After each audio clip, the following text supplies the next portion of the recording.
1909 की धुंध से ढकी ठंडी सुबह आयरलैंड के एक सुनसान शिपयार्ड में दुनिया का सबसे बड़ा जहाज बन रहा था, टाइटैनिक्स, जिसे लोग अडूब कहकर गर्व करते थे। लेकिन इस लोहे के महल के बनने के साथ ही डरावनी घटनाएं शुरू हो गई थीं। रात में गार्ड सुनते अधूरे जहाज के अंदर थप थप थप जैसे कोई स्टील पर कदम रख रहा हो। ब्लूप्रिंट सुबह बदल जाते, मजदूर कसम खाते कि किसी ने उनके पीछे से फुसफुसाया, ये जहाज समुद्र का नहीं है। अंत में जब टाइटैनिकस पूरी तरह तैयार हुआ तो वह जितना खूबसूरत था उतना ही खामोश। लॉन्च से एक दिन पहले एक बूढ़ा कप्तान वहां आया। उसकी आंखें समंदर जैसी गहरी थीं। वह बोला, यह जहाज भारी है, इसकी आत्मा नहीं जागी, समुद्र इसे वापस ले जाएगा। सब ने हंस दिया, लेकिन उसने जाते जाते कंट्रोल रूम में एक काली किताब छोड़ दी। सफर का दिन आया, टाइटैनिकस पानी में उतरा और उसी पल जहाज की दीवार में एक अजीब सी गूंज उठी। टिक टिक टिक, जैसे कोई अंदर से खटखटा रहा हो। रात होते ही सस्पेंस बढ़ने लगा।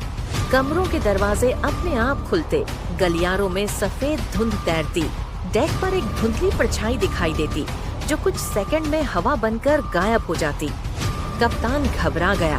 उसने काली किताब खोली। उसमें लिखा था, जो जहाज आत्मा के बिना समुद्र में उतरता है वह पहली रात नहीं बचता। उसी समय जहाज जोर से कांप उठा। कंपास घूमता रहा, दिशा बदलता रहा, जैसे कोई अदृश्य शक्ति उसे खींच रही हो। अचानक रडार पर एक विशाल, धुंधला, चलता हुआ साया दिखाई दिया जो टाइटैनिकस के बिल्कुल नीचे था। फिर पहली टक्कर हुई। हल्के कंपन के बाद अगली टक्कर धमाके जैसी थी। इंजन रूम के स्टील प्लेट्स अंदर की ओर मुड़ गए, जैसे किसी ने अंदर से जहाज को पकड़कर नोचा हो। पानी अंदर आ गया, सायरन बजने लगे, लोग भागने लगे। लेकिन असली खतरा पानी नहीं, वह काली धुंध थी जो फर्श की दरारों से उठकर गलियारों में फैलने लगी, जैसे समुद्र का कोई जीव जाग गया हो। लाइफ बोट्स उछलकर पलट रही थीं, तूफान बढ़ रहा था और टाइटैनिकस धीरे धीरे अपनी मौत की ओर झुक रहा था। आखिरी पलों में जहाज सीधा ऊपर उठा।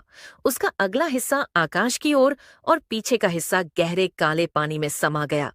जैसे ही टाइटैनिकस कंप्लीटली डूबा, सारा शोर बंद हो गया। समुद्र शांत, इतना शांत कि लगता था जैसे कभी कोई जहाज था ही नहीं। न किताब मिली, न लोग, न मलबा, बस लहरों में एक आवाज, धीमी, ठंडी, टिक टिक टिक, टाइटैनिकस गॉन। या शायद समुद्र ने उसे अपने पास रख लिया।